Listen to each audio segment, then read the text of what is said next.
तो चलिए बात करेंगे शहर के संग्राम की। इंदौर में नगर निगम के लिए 6 जुलाई को मतदान होना है। 17 जुलाई को रिजल्ट आएगा। इंदौर नगर निगम के 85 वार्ड हैं, जिनमें इस बार त्रिकोणीय मुकाबला देखने को मिलेगा। पहली बार आम आदमी पार्टी भी चुनावी मैदान में है। शहर के 18,35,316 मतदाता अपना नया महापौर चुनेंगे।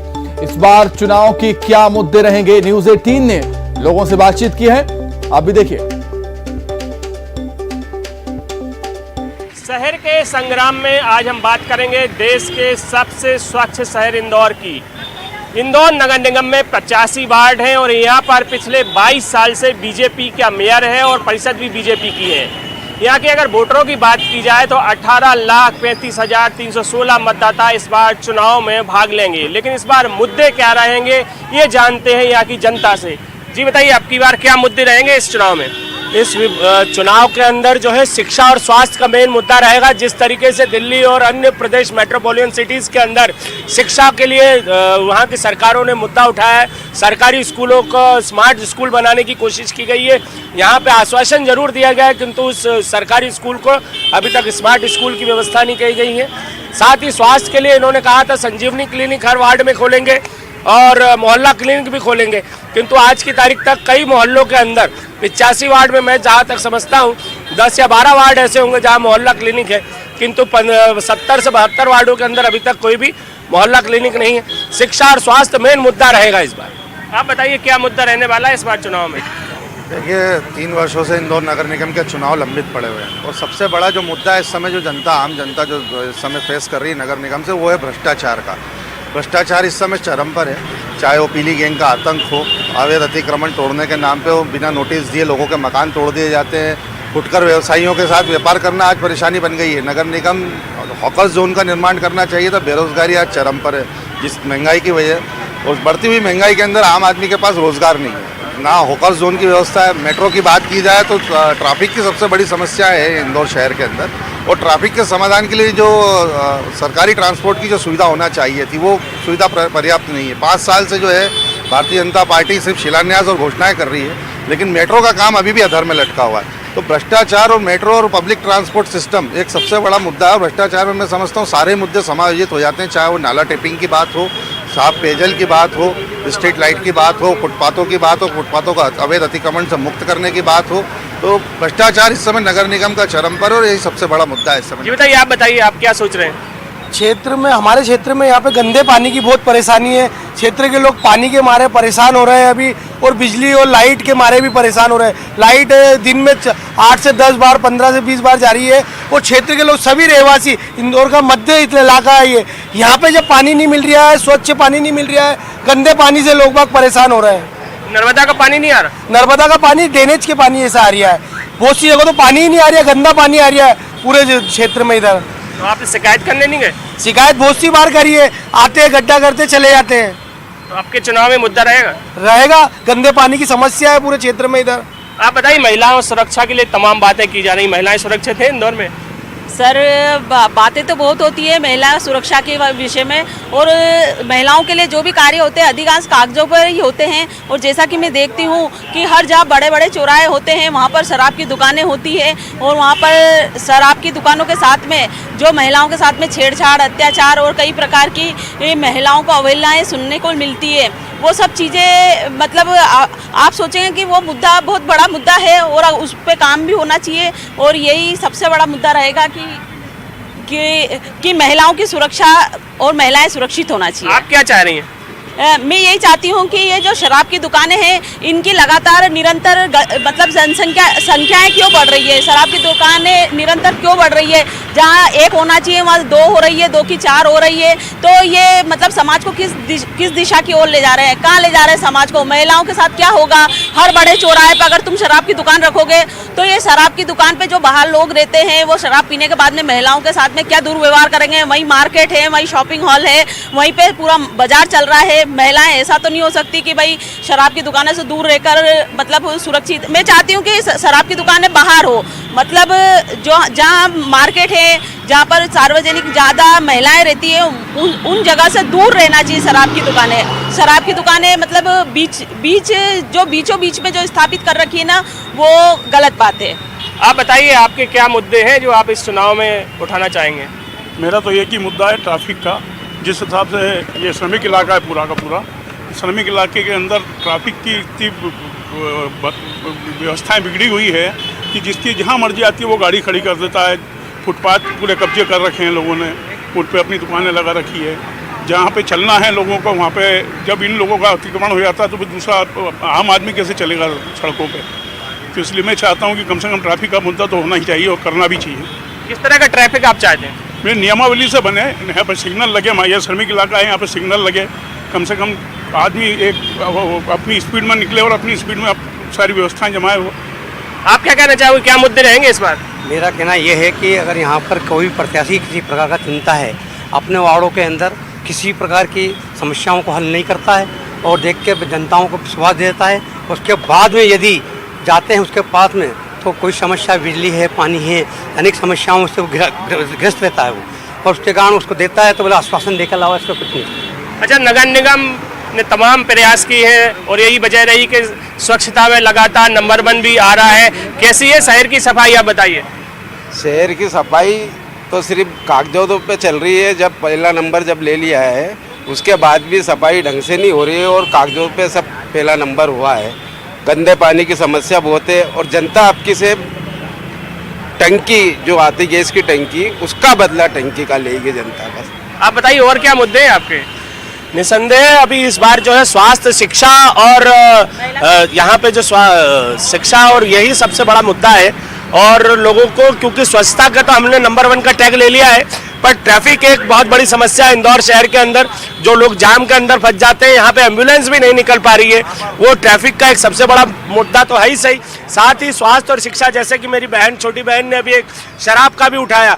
निसंदेह शराब से बहुत ज़्यादा यहाँ पे आय होती है, शासन को पैसा मिलता है, किंतु जो माँ बहनें जब वहाँ से निकलती हैं, वो उनके ऊपर जो छीटाकशी होती है, वह यही शिवराज सरकार और उनकी ही मुख्यमंत्री उमा भारती ने स्वयं पत्थर फेंका। उसके बावजूद भी यहाँ पे इतनी तादाद में दुकानें बढ़ी हैं। तो निसंदेह हमारा जो इस बार विषय रहेगा वोटिंग डालते समय, वो स्वास्थ्य, शिक्षा और गंदगी को मद्देनजर रखते हुए वोटिंग होगी। आप कुछ कहना चाह रहे हैं? जी बिल्कुल, मैं यही चाहूँगी कि महिलाओं के विषय पर कार्य होना चाहिए। महिलाएं निरंतर महिलाओं की शिक्षा की ओर, बालिकाओं की शिक्षा की ओर कई जुमले हैं जो सिर्फ जुमलों पर ही चल रहे हैं कि महिला सुरक्षा और महिला मतलब बालिका पढ़ाओ, बालिका बढ़ाओ। बाकी आपने जब देखा है कि कोरोना काल के बाद में 70% सरकारी स्कूलें बंद कर दी गई है, जिसमें सिर्फ गरीब लोग पढ़ते हैं, ना कि कोई पैसे वाले के लोग कभी सरकारी स्कूलों में शिक्षा ग्रहण नहीं करते हैं। फिर क्या वजह रही है कि सरकारी स्कूलें बंद करी गई है? लॉकडाउन के बाद में 70% सरकारी स्कूलों का बंद करने का कारण क्या है? देखिए, एयर क्वालिटी इंडेक्स जो है वो भी यहाँ पर बात की जा रही है कि इस बार पर्यावरण का प्रदूषण है वो भी स्वच्छता में जोड़ा गया है। किस तरह आप देखते हैं इस मुद्दे को? देखिए, जैसे कि अभी तमाम मुद्दे सामने निकल कर आए, मैंने पहले ही कहा था कि नगर निगम के अंदर कई तमाम मुद्दे हैं जिसको लेकर इस बार चुनाव होना है।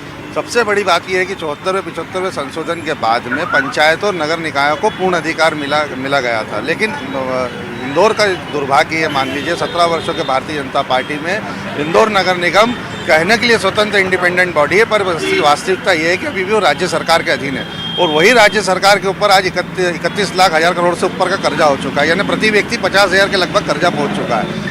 और जहाँ तक विकास की बात है, तो विकास के नाम पे सिर्फ आप ये देखेंगे सिर्फ एक साफ सफाई है जो नगर निगम जिसके ऊपर तमगे पे तमगा ले रही, जो भी इंदौर शहर की आम जनता के सहयोग से ये तमगा मिला। आप बताइए क्या मुद्दे रहने वाले इस चुनाव में?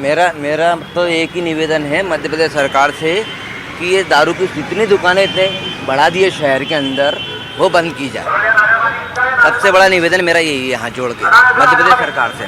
तो देखिए, ये इंदौर में 6 जुलाई को नगर निगम चुनाव के लिए मतदान है और 17 जुलाई को इसके परिणाम आएंगे और उसके बाद ही तस्वीर साफ हो पाएगी कि इस बार भी बीजेपी नगर निगम पर कब्जा कर पाती है, क्योंकि इस बार जो मुकाबला है वो त्रिकोणीय होने वाला है, क्योंकि इस बार आम आदमी पार्टी भी इस चुनाव में कूद पड़ी है और वो इस चुनाव को लड़ेगी।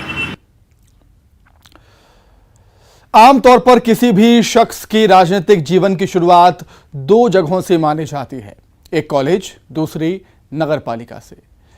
ये 2 ही वो पृष्ठभूमि हैं जहां राजनेता की राजनीतिक नींव तैयार होती है। लेकिन अगर इनमें से किसी एक स्तर पर सफल होने के बाद भी राजनीतिक भविष्य चौपट हो जाए तो इसे क्या कहेंगे? जी हाँ, कुछ ऐसा ही अशोकनगर की जिला मुख्यालय वाली नगर पालिका में देखने को मिला। देखिए रिपोर्ट।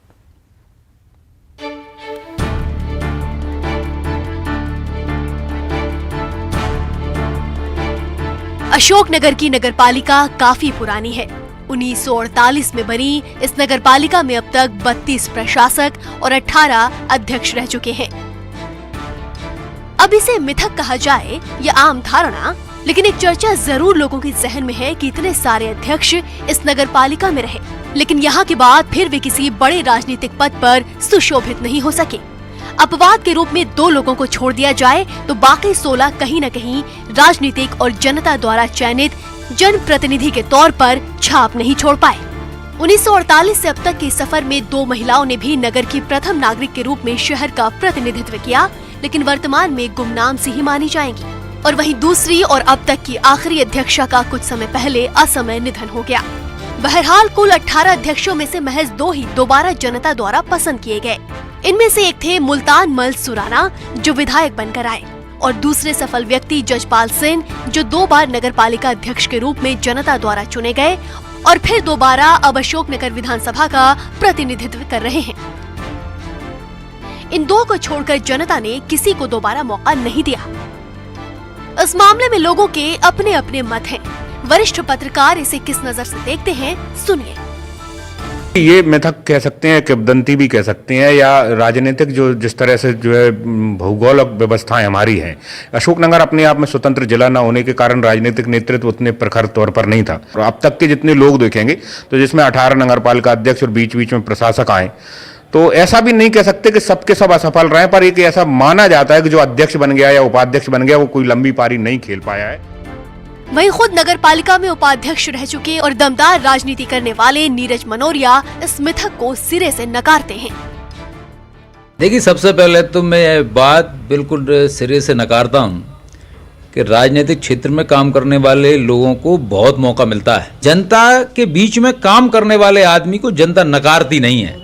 जो लोग जनता के चुने हुए प्रतिनिधि बनकर जाते हैं और जब वो अपने 5 वर्ष के कार्यकाल में स्वयंभू हो जाते हैं, उसका परिणाम होता है कि आगे की राजनीति में गौण हो जाते हैं। बहरहाल ये महज एक धारणा है, ये कोई तथ्यात्मक कारण, इस पर लोगों के अपने अपने तर्क हैं, लेकिन आंकड़े कुछ यही बताते हैं। अब देखना यह है कि मुल्तान मल सुराना और वर्तमान विधायक के बाद अब की कोई ऐसा नाम भविष्य में आएगा जो अध्यक्ष बनने के बाद फिर लंबी राजनीतिक पारी खेलकर सफल होकर दिखाएगा। समीर द्विवेदी, न्यूज़ 18, अशोकनगर।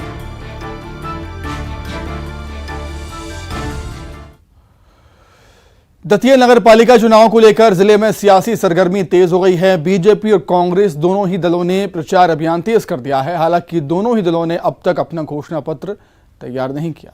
रिपोर्ट देखिए। नगर पालिका चुनाव की तारीखों की घोषणा के साथ ही शहर में चुनावी घमासान मचने लगा है। हर जगह चुनावी चर्चाएं होने लगी हैं। किस पार्टी से कौन प्रत्याशी हो सकता है, किस पार्टी के क्या मुद्दे हो सकते हैं, हर जगह ही यही चर्चा है। चुनाव लड़ने के इच्छुक प्रत्याशियों के पक्ष में जनसंपर्क भी शुरू हो चुका है, लेकिन बीजेपी हो या कांग्रेस अब तक अपना घोषणा पत्र तैयार नहीं कर पाई है। तो नगर पालिका चुनाव की दृष्टि से हम लोग एक अलग से घोषणा पत्र जारी करेंगे और उस घोषणा पत्र को ले जाकर जनता के बीच में वोट मांगने का काम करेंगे। अब उसमें विकास के मुद्दे तो अब जनता के हिसाब से तो विकास बहुत कुछ हुआ है दतिया में, लेकिन फिर भी जैसे नगर निगम का हमारा मुद्दा कांग्रेस ने छीन लिया था, पत्रकारिता विश्वविद्यालय का छीन लिया था, ऐसे ही जो है अन्य तमाम सारे मुद्दों को हम नए जोड़कर और फिर से जनता के बीच में वोट मांगने का काम करेंगे। कांग्रेस पार्टी की भी कमोबेश यही स्थिति है। पार्टी अब तक घोषणा पत्र तैयार नहीं की है। हालांकि नेताओं की माने तो उनकी पार्टी महंगाई और पानी की समस्या को लेकर जनता के बीच जाएगी और समर्थन की अपील करेगी। शहर के जो गड्ढे हैं, आप किसी भी गली में चले जाओ तो वहाँ खुद ही मिलेगी। शहर में जो पानी की जो बात करते थे कि हम रोज पर डे पानी देंगे, 4-4 दिन में पानी नहीं दे रहा है। तो ये सब मुद्दे लेकर हम लोग जाएंगे जनता के बीच में और वोट मांगेंगे। कांग्रेस को आप लोग जिताएं, आपकी हर भावना के ऊपर खड़ा उठे। करीब 1 साल से इस बात की चर्चा थी कि चुनाव कभी भी हो सकते हैं। बावजूद इसके खुद को सबसे बड़ा दल कहने वाली कांग्रेस और बीजेपी अपना चुनावी घोषणा पत्र तैयार नहीं कर पाए। हालांकि इन दोनों दलों के बड़े नेता एक्टिव जरूर हैं, अपनी अपनी पार्टी के पक्ष में माहौल बनाने के लिए जीतोड़ मेहनत में लगे हैं। इस चुनाव में कौन किस पर भारी पड़ेगा ये तो चुनाव के नतीजे बताएंगे, लेकिन इतना जरूर कि जो इसमें बाजी मारने में कामयाब होगा उसे 2023 के लिए सियासी जमीन तैयार करने में काफी मदद मिलेगी। अशोक शर्मा, न्यूज़ 18, दतिया। निकाय चुनाव के ऐलान के बाद से ही राजनीतिक जोड़ घटाव शुरू हो चुका है। आदिवासी बाहुल अलीराजपुर नगर पालिका परिषद की बागडोर बीजेपी के हाथों में है, लेकिन अध्यक्ष पद पर कांग्रेस आसीन है। इस रिपोर्ट में समझिए अलीराजपुर की राजनीतिक पृष्ठभूमि का पूरा सार। 2017 के निकाय चुनाव में आदिवासी बाहुल्य अलीराजपुर नगर पालिका परिषद बीजेपी के हाथ में गई थी। बीजेपी ने कुल 18 वार्डों में से 14 वार्ड पर कब्जा कर परिषद तो जीत ली, लेकिन अध्यक्ष पद उनके हाथों से कांग्रेस ने छीन लिया था। कांग्रेस की सेना महेश पटेल ने भाजपा के भदू पचाया को 130 वोटों से शिकस्त दी थी। तब से यहाँ चुनौतियाँ दोहरी हैं। बात करें अलीराजपुर शहर के मुद्दों की, तो यहाँ का सबसे मुख्य मुद्दा शहर की सीवेज लाइन और बरसों पहले बनी नालियाँ हैं। लोगों में सड़कों को लेकर भी नाराजगी है।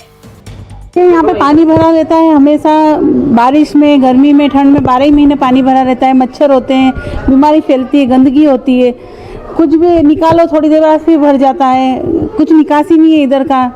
कुछ नाली वगैरह बन जाए तो एक बार पानी निकल जाए या फिर एक तरीके से रोड बन जाए।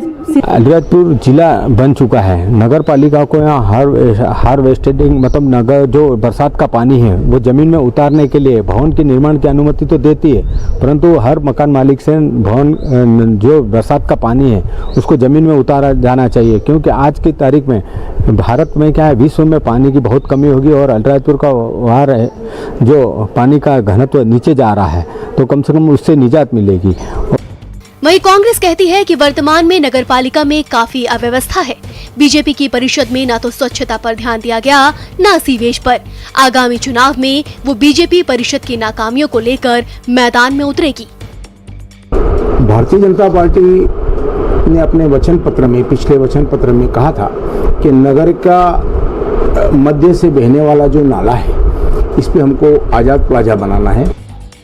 विपक्ष का सवाल उठाना तो लाजिमी है, जिसमें कांग्रेस चूकने का एक भी मौका नहीं छोड़ रही। आइए हम आपको उन आंकड़ों से रूबरू करवाते हैं जो ये बताते हैं कि परिषद में कौन कौन से काम हुए। मुख्यमंत्री अधोसंरचना के तहत 1.5 करोड़ के कार्य चालू हैं। लगभग 1.5 करोड़ की विशेष निधि से अलीराजपुर शहर में सड़क और अन्य कार्य किए गए। इसमें डामरीकरण सड़क भी है। अमृत महोत्सव के तहत शहर में स्वच्छता अभियान, सौंदर्यीकरण के लिए सड़कों के किनारे दीवारों पर वॉल पेंटिंग की गई।